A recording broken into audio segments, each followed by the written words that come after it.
Salutations bande de pirates et bienvenue à nouveau dans ce classement ultime des films One Piece. Nous avons terminé la dernière fois la première partie avec les films plus ou moins bof.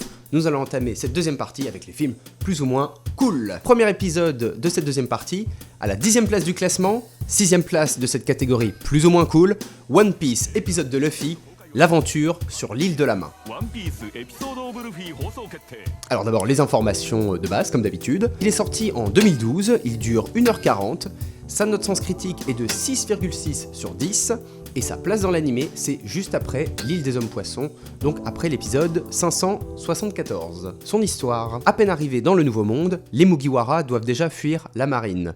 Ils arrivent alors par hasard sur l'île de la main, une île d'artisans subissant le joug d'un officier sadique, utilisant l'île comme terrain d'expérimentation pour sa nouvelle arme.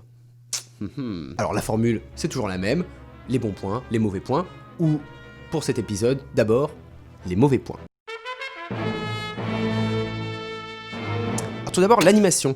Alors oui, c'est un de ces films dont l'animation est de la même qualité que l'animé classique, puisque donc c'est un épisode de Luffy, c'est un peu les épisodes spéciaux, comme il y a après l'épisode du Merry, l'épisode de Skypiea et l'épisode de East Blue. Ce sont des téléfilms qui reprennent des arcs déjà vus de One Piece, mais améliorés au niveau de l'animation et condensés surtout, un arc condensé en un seul épisode. Mais alors pourquoi j'ai sélectionné celui-ci? Parce que au final, c'est un film à flashback, mais ils sont pas très nombreux. Moi en tout cas, ça m'a pas dérangé. Donc pour vous donner un ordre d'idée, sur 1h40 de film, il y a 26 minutes de flashback avec Luffy. Donc les mauvais points, comme j'ai dit, l'animation qui est similaire à l'animé, les flashbacks, bien qu'ils soient peu nombreux, et une aventure assez simpliste, mais très intéressante. Et je m'arrête déjà là pour les mauvais points. Et entamons tout de suite les bons points.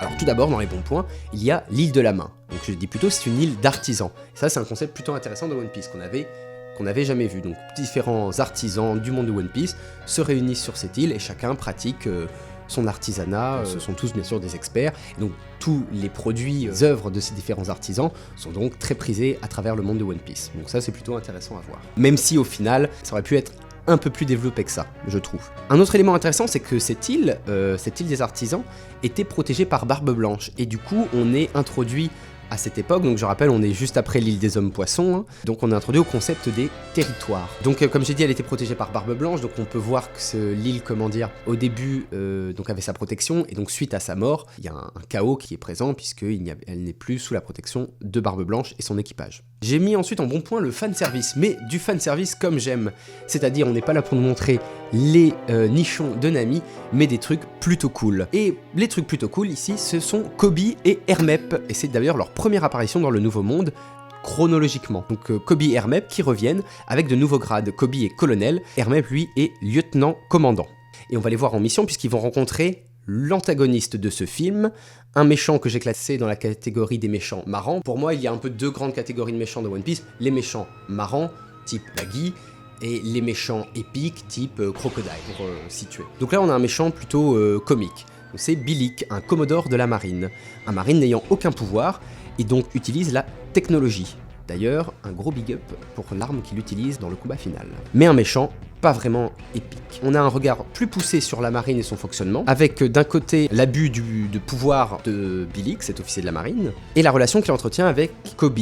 Kobe est colonel alors que Bilic lui est commodore, il est donc moins gradé, mais Kobe vient du QG alors que Bilic a été obligé de s'exiler dans le Nouveau Monde sur une petite île pour son avancement. Chacun représente donc le bon pour Kobe, le mauvais côté pour Bilic de la marine. Il y a une relation père-fils très intéressante qui est développée entre deux personnages secondaires que vont rencontrer les Mugiwara, Diego, un artisan, et son fils. Je rappelle, c'était donc une île protégée par Barbe Blanche, donc on peut se poser la question, depuis la mort de Barbe Blanche, la famille brisée, voilà. Un des derniers éléments, et pas des moindres, c'est qu'on découvre, donc je l'ai dit, le personnage de Diego, qui est un personnage secondaire, et c'est un artisan qui fabrique des statues, et des statues de personnages célèbres de l'univers de One Piece, un peu comme les musées de Madame Tussaud. Donc on peut voir, bien sûr, Barbe Blanche, il me semble aussi qu'on voit Shanks le Roux, et plein d'autres. Un autre élément que j'ai trouvé sympa, comme souvent dans les films, les Mugiwara ont des tenues qui sortent de l'ordinaire. C'est le cas dans ce film, et en plus, en intro, ils rajoutent un petit, un petit défilé en fait, un petit défilé de mode,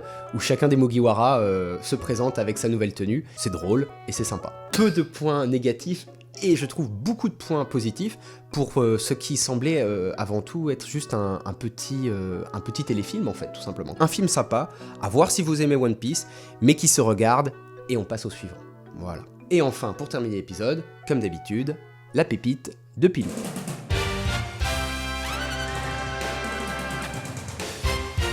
Eh bien, ma pépite pour ce film, c'est de revoir Kobe à son nouveau poste, à son nouveau grade. On le voit en action, on le voit utiliser les techniques avec le CP9, on le voit maintenant avec le CP0, et les techniques de combat de la marine en général, quoi. Et deuxième pépite, pour moi, c'est le combat final de Luffy contre Billik, avec l'arme, la dernière arme qu'utilise Billik. Mais je ne vous dirai pas pour ne pas vous spoiler. Voilà, c'est tout pour ce film. À la prochaine. Des explosions, des cris, des pleurs. Il ne faut pas s'en sortir cette fois. Et il se retrouve vraiment dans le caca. Bien, Zoro. Bien, Zoro.